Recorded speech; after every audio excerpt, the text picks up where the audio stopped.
अमरीकी ऐवान नुमाइंदगान ने पाकिस्तान के आम इंतखाबात की तहकीकात का मुतालबा कर दिया।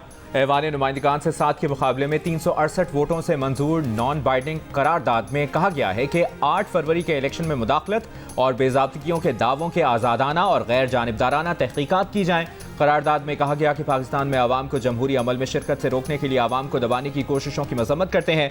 करारदाद में आवाम को जमहूरी अमल में हिस्सा लेने से बाज रखने के लिए धमकाने, हिरासा करने और कैद रखने की भी मजम्मत की गई है और कहा गया है कि इंटरनेट और टेलीकम्युनिकेशन सहूलियात की फराहमी में तात्तुल और इंसानी, सिविल और सियासी हुकूक की खिलाफ वर्जी काबिल मजम्मत है। अमरीकी हुकूमत इस नॉन बाइंडिंग करारदाद पर अमल करने की पाबंद नहीं है।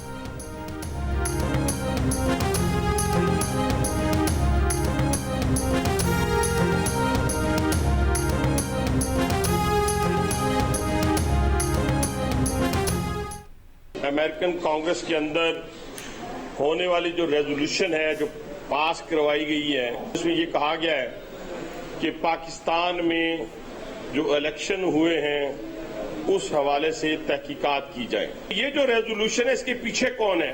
जावेद बरकी साहब जो कि वानी पीटीआई के कजन है, शहबाज गिल और एक डॉक्टर आसिफ के मुसल्ला अफवाज के खिलाफ एक प्रोपेगेंडा के तहत इंशाअल्लाह हम ये सेहूनी जो ताकत है, सेहूनी जो साजिश है, ये किसी सूरत जो है हम इसको पाया तकमील तक नहीं पहुंचने देंगे।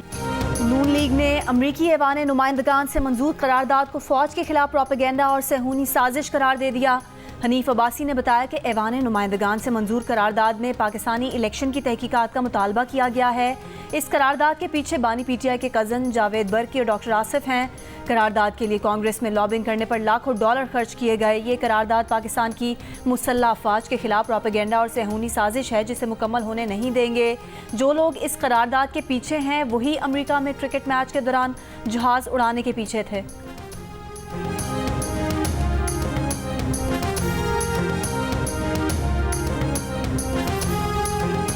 माफ़ी तो थड़े के ऊपर बैठे हुए आदमी से ही मांगी जा सकती है, कोई मसला नहीं, माफ़ी मांगना कोई गुनाह नहीं है। लेकिन माफ़ी के लिए कोई गलती भी तो करनी ज़रूरी है। अगर मैंने कोई गलती की है तो मैं थड़े में बैठे हुए आदमी के साथ कैमरे के सामने जाके हाथ पकड़ के हाथ जोड़ के ही माफ़ी मांगूंगा, मुझे उसकी कोई प्रॉब्लम नहीं है। फैसल वावडा ने सुप्रीम कोर्ट से गैर मशरूत मुआफ़ी मांग ली। अपने खिलाफ तौहीन अदालत की कार्रवाई ख़त्म करने की इस्तदा, शो कॉज नोटिस पर नया जवाब जमा करा दिया। कहा उनकी प्रेस कॉन्फ्रेंस का मकसद अदलिया की तौहीन नहीं था। 5 जून की अदालती कार्रवाई के बाद मजहबी स्कॉलर्स से मुलाकात की। उन्होंने राय दी कि इंसाफ के साथ खड़े रहें, चाहे ये बात आपके अक़रबा के खिलाफ ही क्यों ना हो। अदलिया का वक़ार मजरूह हुआ तो इस्लामी तालीमात की रोशनी में सिद्क़े दिल से गैर मशरूत मुआफ़ी मांगते हैं। चीफ जस्टिस काजी फाइज़ ने भी तजवीज़ दी थी कि मामला अना का नहीं है। एहसास हो गया कि मुआशरे में अदलिया की अच्छी साख बरकरार रखना ज़रूरी है। सुप्रीम कोर्ट से इस्तदा है कि तौहीन अदालत पर जारी शो कॉज नोटिस वापस लिया जाए। मुस्तफ़ा कमाल गुज़श्ता समात पर अदालत से गैर मशरूत मुआफ़ी मांग चुके हैं। फैसल वावडा और मुस्तफ़ा कमाल के खिलाफ तौहीन अदालत केस की समाअत 28 जून को होगी।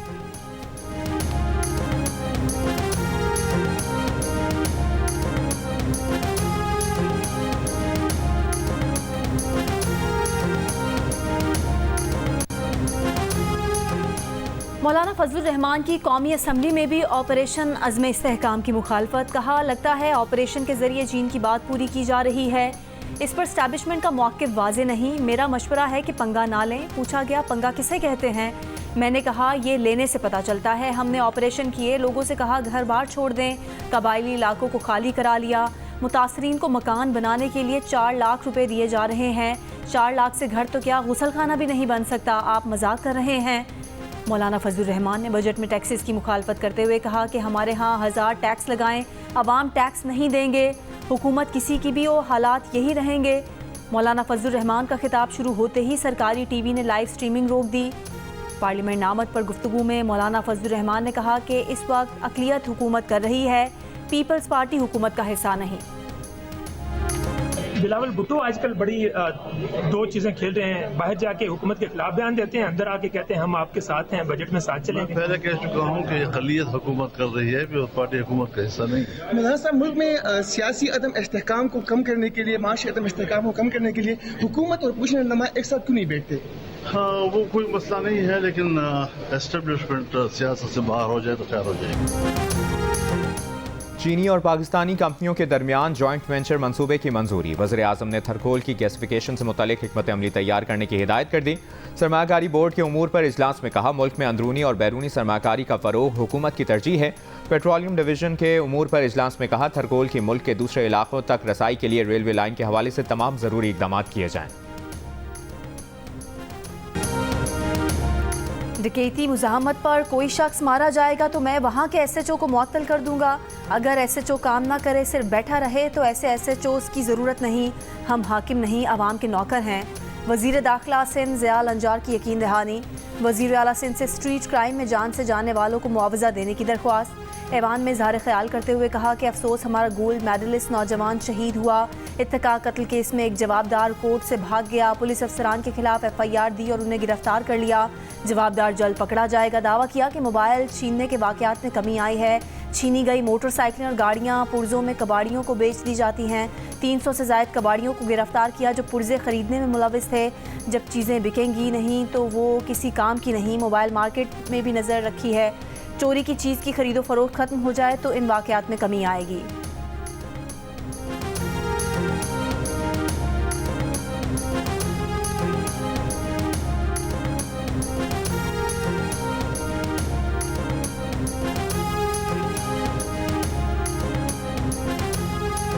बहुत से गुमशुदा लोग अफगानिस्तान में मौजूद हैं। BLA TTP इत्तेहाद का हदफ अगवा बराए तावान से गुमशुदा लोगों का बयानिया बनाना, पाक चीन दोस्ती CPAC को सबोताश करना था। कल अदम TTP की दिफाई शूरा के सरबराह दहशतगर्द नसरुल्लाह उर्फ मौलवी मंसूर का गिरफ्तारी के बाद वीडियो बयान में इंकशाफ। कहा, मुफ्ती नूर वली समेत तमाम TTP क़यादत BLA मजीद ब्रिगेड का कमांडर बशीर ज़ेब अफगानिस्तान में आज़ाद घूमते हैं। तालिबान उबूरी हुकूमत इनकी पुश्त पनाही और मुकम्मल सहूलतकारी कर रही है। नसरुल्लाह उर्फ मौलवी मंसूर का TTP के साथ मिलकर दहशतगर्द कार्रवाइयों का एतराफ़। गुज़श्ता ज़िंदगी और TTP से वाबस्तगी पर निदामत का इजहार। वज़ीर दाखिला बलूचिस्तान ज़ियाल आंगू ने प्रेस कॉन्फ्रेंस में बताया कि कल अदम तंजीम के 2 अहम कमांडर्स को गिरफ्तार किया गया है। नसरुल्लाह को एक मुश्किल ऑपरेशन के बाद गिरफ्तार किया। दहशतगर्द कार्रवाइयों के पीछे भारत का हाथ है।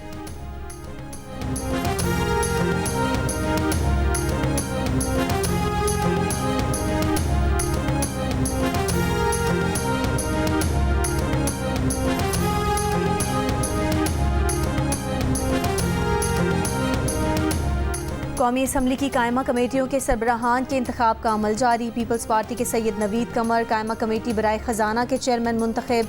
एजाज हुसैन जाखरानी कौमी असम्बली की कायमा कमेटी बराए मवासिलात। अब्दुल कादिर पटेल कौमी असम्बली की कायमा कमेटी बराए मैरी टाइम और हिना रब्बानी खर कौमी असम्बली की कायमा कमेटी बराए खारजा की चेयरपर्सन मुंतखब। डॉक्टर महेश कुमार मालानी कायमा कमेटी बराए कौमी सेहत सर्विसेज और कोऑर्डिनेशन और बलूचिस्तान अवामी पार्टी के खालिद हुसैन मगसी कायमा कमेटी बराए आबी वसाइल के चेयरपर्सन मुंतखब।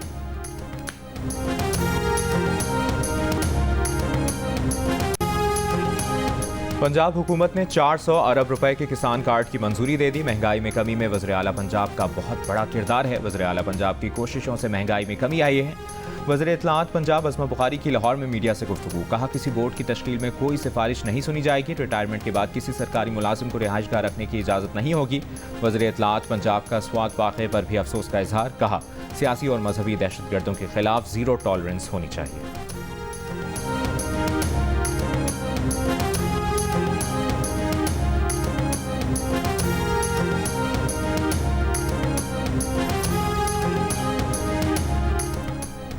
मुल्क के बेशतर इलाकों में मौसम आज भी गर्म रहने का इम्कान। कश्मीर, खैबर पख्तूनख्वा, जनूबी पंजाब, सिंध और बलूचिस्तान के चंद मकामात पर आंधी और गरज चमक के साथ बारिश मुतवक्के है। आज मुल्क में अब तक सबसे ज़्यादा दर्जा हरारत दादू में 48 डिग्री सेंटीग्रेड रिकॉर्ड किया गया। बहावलपुर में 47, सक्खर में 46, लाहौर में 44, इस्लामाबाद में 43, कराची और पेशावर में 42 और कोयटा में आज ज़्यादा से ज़्यादा दर्जा हरारत 38 डिग्री सेंटीग्रेड तक जाने का इम्कान। कराची में गुज़िश्ता रात से समंदरी हवाएं बहाल। महकमा मौसमियात की 28 जून के बाद बारिश की पेशगोई।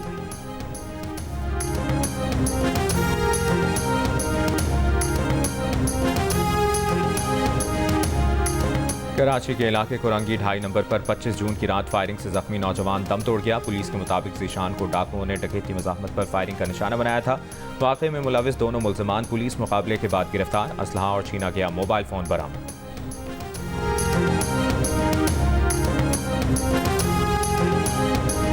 अगले माह होने वाले ACC विमेंस एशिया कप की तैयारी के लिए विमेंस क्रिकेटर्स का कराची में कैंप जारी। पीसीबी ने पाकिस्तान विमेन क्रिकेट टीम का कोचिंग स्टाफ तब्दील कर दिया। मोहम्मद वसीम हेड कोच और हिना मुनव्वर विमेन टीम की मैनेजर मुकर्रर।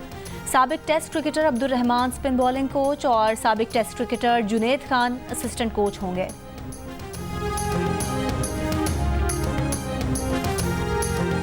दिल का रिश्ता ऐप ने डेडिकेटेड मैच मेकिंग सर्विस मुतारिफ करा दी, जिसके जरिए आप घर बैठे प्रोफेशनल मैरिज एक्सपर्ट की खिदमात हासिल कर सकते हैं। अब ना ही पब्लिक प्रोफाइल बनाने का झंझट और रिश्ता ढूंढने की परेशानी।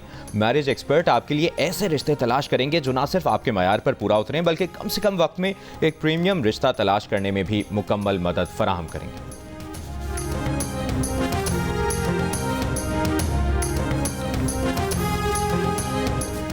करतारपुर में महाराजा रंजीत की बरसी की तकरीबात, यात्रियों की आमद जारी। यात्री आज महाराजा रंजीत सिंह के मुजस्मे की इफ्तिताही तकरीब में शिरकत करेंगे। 2 रोज़ करतारपुर में ही क़याम करेंगे। और थरपारकर के सिविल अस्पताल मिट्टी में ग़िज़ाई किल्लत और मुख्तलिफ बीमारियों में मुब्तला 4 बच्चे इंतकाल कर गए। महकमा सेहत के मुताबिक बच्चों की अमवात 24 घंटों के दौरान हुई। बच्चों की उम्रें नौमौलूद से 5 साल से तक थीं।